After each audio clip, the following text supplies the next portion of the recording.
Hi friends, in today's video we will be putting together one final container for autumn, and we'll also be working on an area that I'm calling my new sitting area in the garden. And then we'll be cleaning out some of the flower beds and removing some of the cut flowers. And last but not least, we will harvest some of the Gomphrena blooms. I hope you enjoy. I'm loving the use of ornamental kale and cabbages this year in my garden beds in different containers.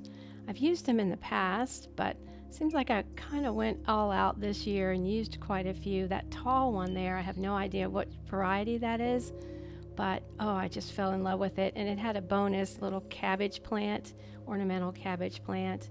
And I also really love this one. I love the fullness of it. And the ornamental kale will last for me well up into December, so probably through Christmas. And that's why to me it's kind of versatile for Christmas or autumn time or Thanksgiving.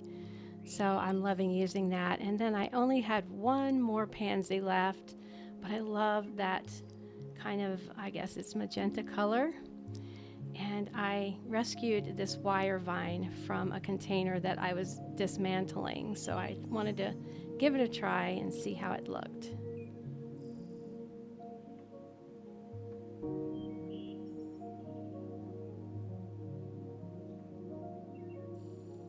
I'm not sure I needed to give this little dose of slow release fertilizer, but I did anyway. I have quite a few bottles of that on hand, so might as well use it up. And then of course water it in well.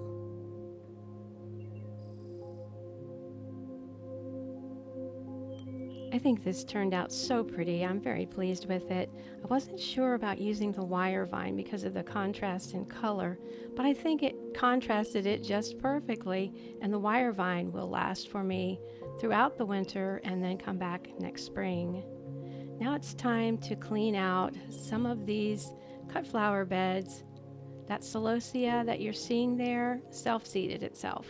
I never sow celosia or even grow it from seed any longer unless I want a specific variety, because all of my celosia self-seeds itself. I'll have celosia for the rest of my life, and that's okay with me.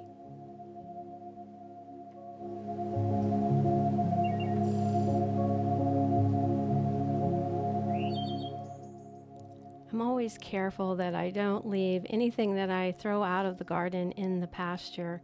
That's one of the cattle pastures that we rotate them in, and I don't want them getting a hold of anything they shouldn't and eating anything they shouldn't. I did love having this celosia in the garden this year.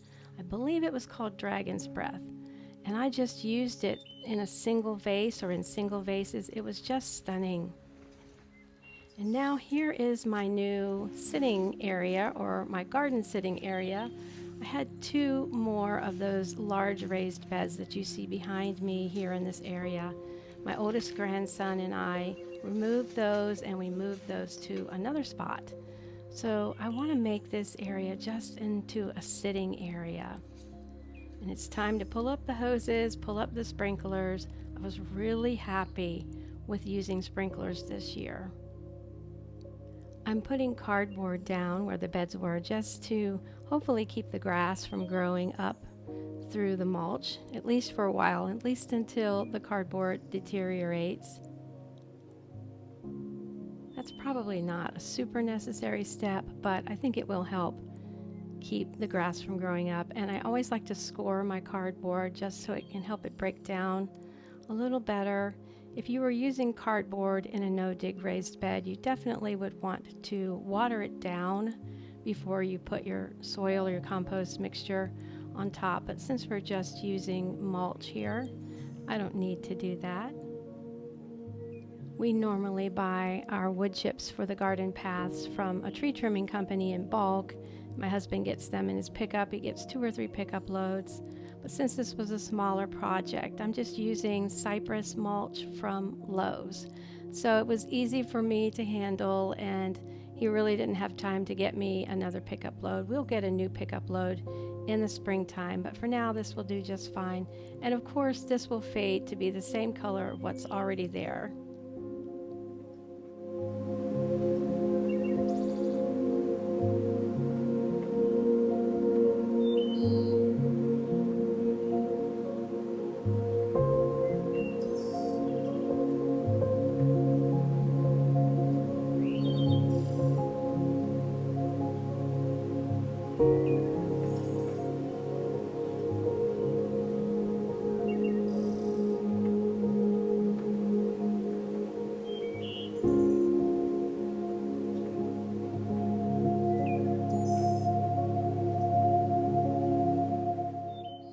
used all 4 bags that I had, and I could use 4 more, I think. So I'll be headed back to Lowe's really soon to pick up more. I have these metal benches. I have 3 of them.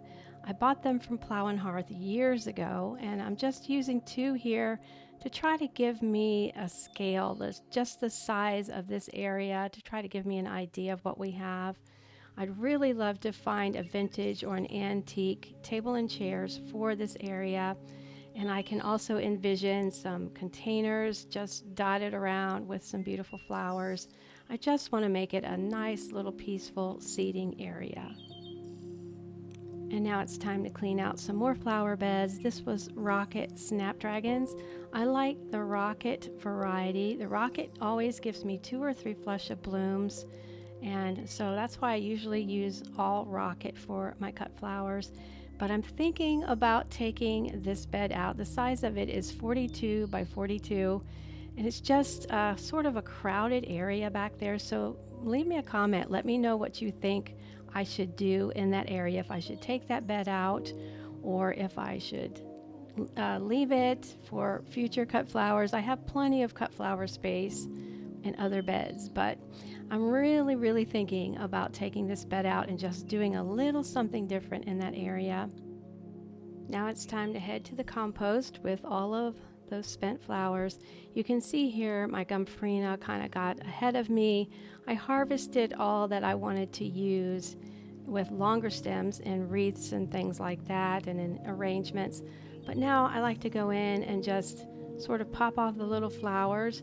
They work perfectly in ornaments for Christmas, the little clear plastic ornaments. So that's what that's for. They'll dry just beautifully. Thank you so much for being here with me today. I really hope you enjoyed it. And until next time, friends, happy gardening. Bye-bye.